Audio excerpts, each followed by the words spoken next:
The events you're about to see are based on real accounts. To protect the identities of those involved, names and details have been changed. My name is Rachel. I'm 34 years old and I live in Baton Rouge, Louisiana. I never imagined that something as simple as adopting a dog from a shelter could change my life in such a terrifying way. This happened about 2 years ago, but to this day, I still can't forget what happened. I was looking for a pet to fill a void I felt in my home. After a few weeks of thinking, I decided I would adopt a dog from a local shelter. I went there, and there were several dogs eager to be adopted, but one, in particular, caught my attention. He was a mixed-breed dog of medium size, with black fur and white spots. He didn't have a name and seemed calm, but there was something in his eyes. I can't explain it, but something told me to take him home. The shelter worker seemed a little hesitant when I asked about him, but he told me that he had a more reserved personality and that it might be a good idea to be patient with him. At first, everything seemed normal. The dog, whom I named Max, behaved like any other dog, sleeping on the bed I prepared for him and eating regularly. But soon I started noticing little strange things. He avoided making eye contact. He never looked me in the eyes. It was as if he was always looking at the floor or to the sides, and that started to bother me. I would call him by name, and he wouldn't respond, like he didn't understand. Sometimes he would just stand in the living room for hours, staring at the wall. The first night was when I started to realize something wasn't right. I was in bed trying to sleep when I heard a faint whisper. At first, I thought it was just the wind or maybe a sound from the street, but then I realized it was coming from the corner of the room where Max was sleeping. I got up and went over there, but he was quiet, lying down with his eyes closed.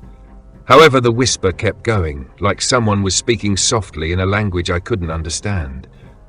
I stood frozen, not knowing what to do. Max didn't move an inch. In the following days, things got stranger. I saw him moving in an odd way, almost as if he wasn't a dog. Instead of walking normally, he would drag himself in an unnatural way, like his body was awkward. When I tried to interact with him, Max would shy away, like he was afraid of something. I started to wonder if he had been abused at the shelter, but nothing seemed to explain the whispers. One night, I couldn't take it anymore and decided to investigate. I was awake in bed, hearing that whisper again, and I decided to go to the corner of the room to see what was happening. When I got close to where Max was lying, I saw something that froze me. He was awake, but not in a normal way. His eyes were completely black, without an iris or a pupil, like they were black holes. And then, the whisper. It grew louder. I almost fell to the floor. I was so scared. I couldn't move. My body was paralyzed.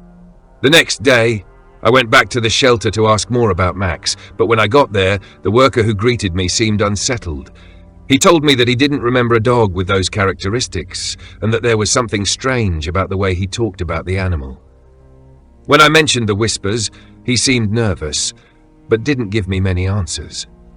He only told me to be cautious, and that some dogs behave strangely due to the environment they were raised in. But that didn't make sense to me. It wasn't just strange behavior. Something was wrong. I then decided, more by instinct than anything else, to investigate what was happening. I spent nights searching on my computer for reports of animals with bizarre behaviors, and I ended up finding some forums about similar cases. Some people talked about experiences with dogs that seemed to be something beyond normal animals, with behaviors so strange they were downright terrifying. I read about dogs described as having empty eyes or unnatural movements, and the stories made my stomach turn. I didn't know what to do anymore, but one thing was clear: I no longer felt safe. That same night, I made a decision. I was going to get rid of Max. I didn't know what he was, but I felt like he wasn't just a dog.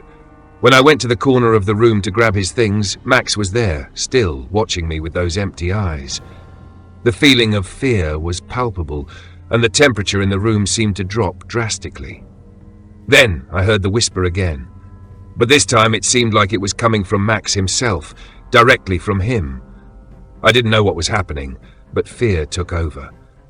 I ran to the door, grabbed his things, and took him to the car, determined to leave that place behind.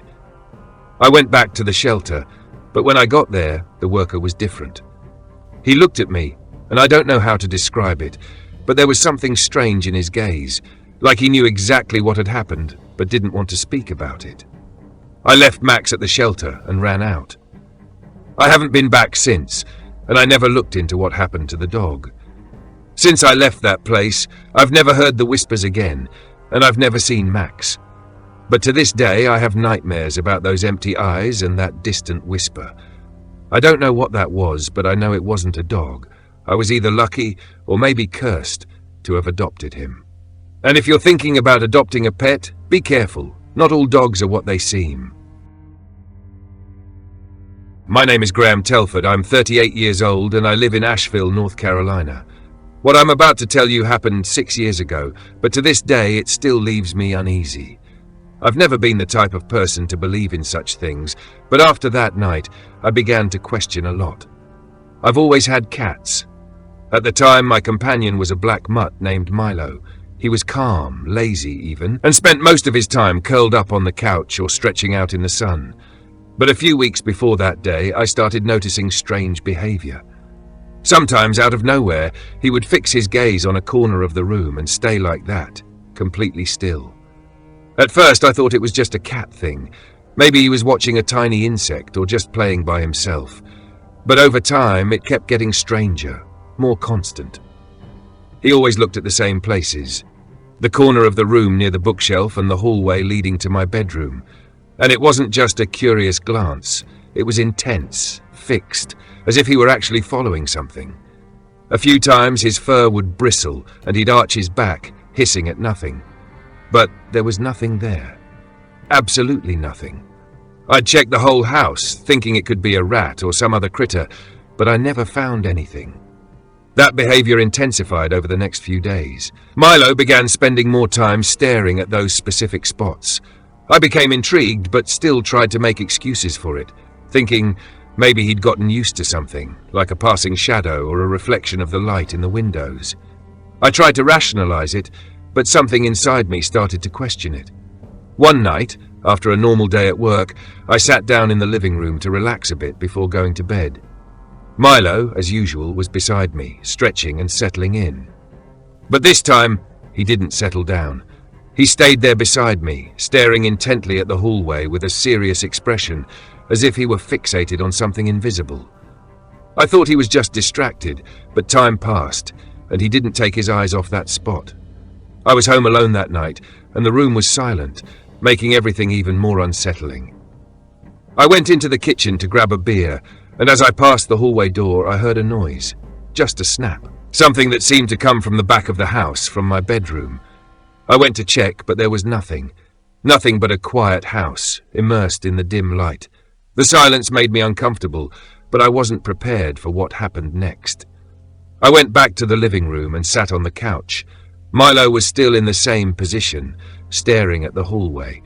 Then something strange happened. The TV turned off by itself. I wasn't holding the remote control. In fact, it was on the other side of the couch on the coffee table, and the TV just turned off as if someone had pressed the button.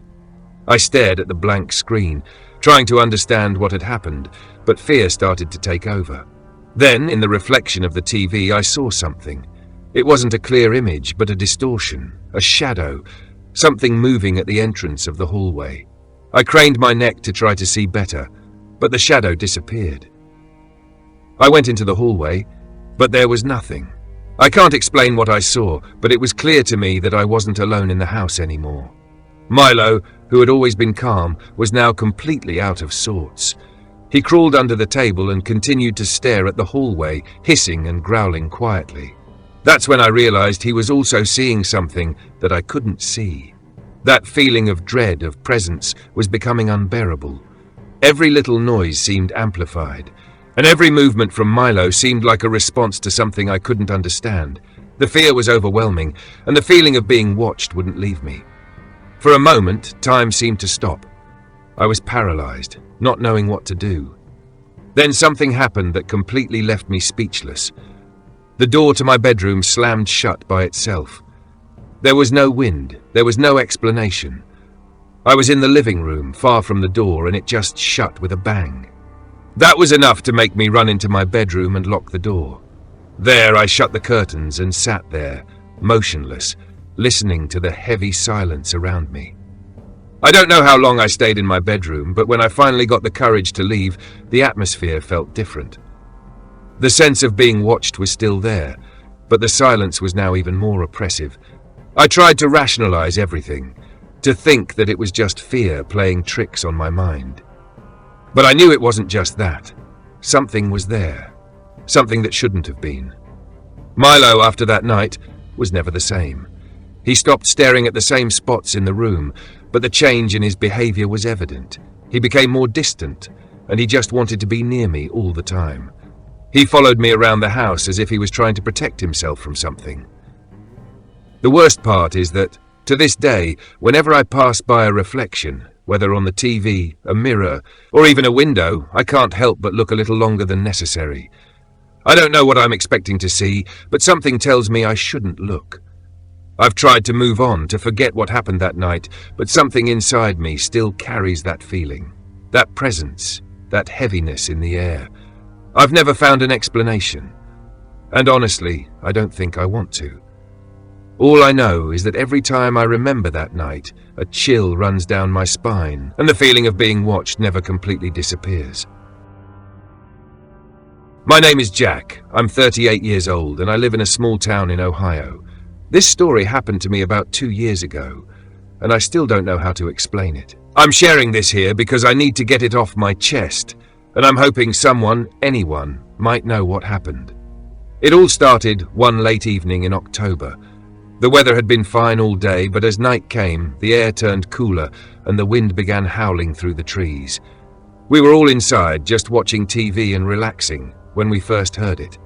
At first, it sounded like a dog barking far in the distance, which wasn't uncommon in our neighborhood, but then it shifted.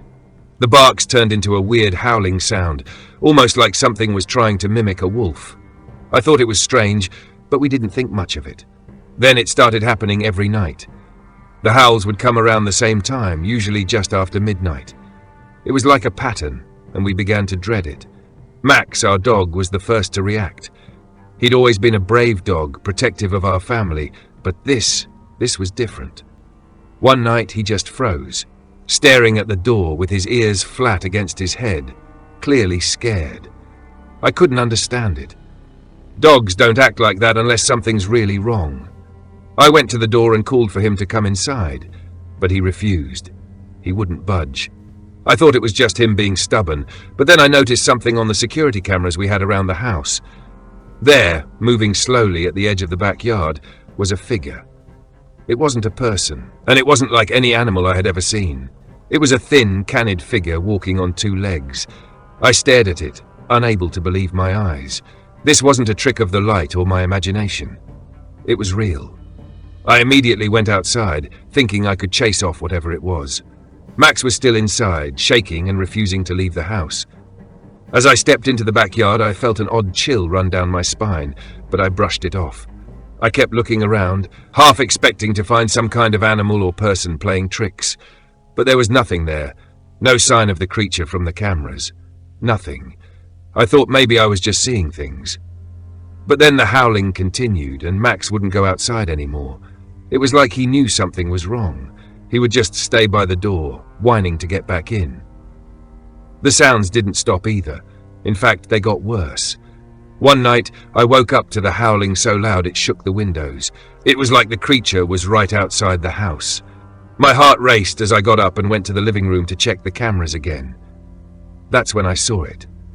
The figure was back. But this time, it wasn't just walking. It was standing in the backyard, staring directly at the house. Its eyes were glowing in the dark, like it knew I was watching. I could feel my blood run cold. I wanted to scream, but I was too terrified to move. I grabbed the phone and called the police, though I knew deep down they wouldn't be able to do anything. I felt completely powerless. The next day, I contacted a security expert to install better cameras around the house. I wanted to see if I could catch more footage of whatever this thing was. It felt like I was fighting something I couldn't understand. And that's when things started getting really strange. Every night, we would hear the howling, and Max's fear grew. But when I checked the new cameras, something even more disturbing happened. The footage kept glitching in certain areas of the backyard, particularly near the fence where the creature had been seen. The cameras would just go black for a few seconds and then come back online. It was as if something was interfering with them. It didn't make any sense, and I started to feel like I was losing my mind. That night, everything escalated. Max was practically hysterical, barking and growling at the door. I could hear the howling again, and it was louder, closer. I didn't even think twice. I grabbed a flashlight and a bat and went outside. I didn't know what I was expecting to find, but I knew I had to face whatever it was. I stepped into the backyard, and the air felt thick, oppressive. I felt like I was being watched, even though there was nothing there. I moved around the yard, shining the flashlight into the darkness, but everything was quiet. That's when I saw it again, just at the edge of the yard, barely visible in the shadows. The creature was there, standing on two legs, staring at me. Its eyes glowed, but it didn't move. I froze, not knowing what to do. It was as if it was waiting for me to make a move.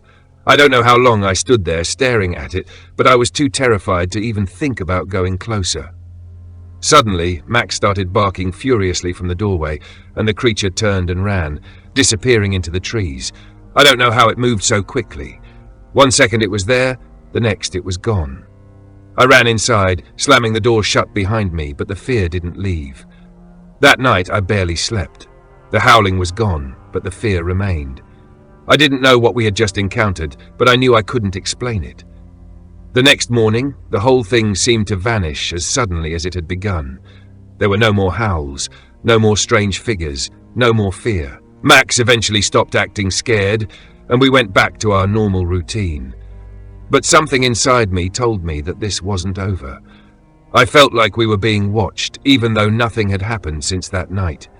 And I couldn't shake the feeling that the creature was still out there, waiting. It's been 2 years since then, and I still can't explain it.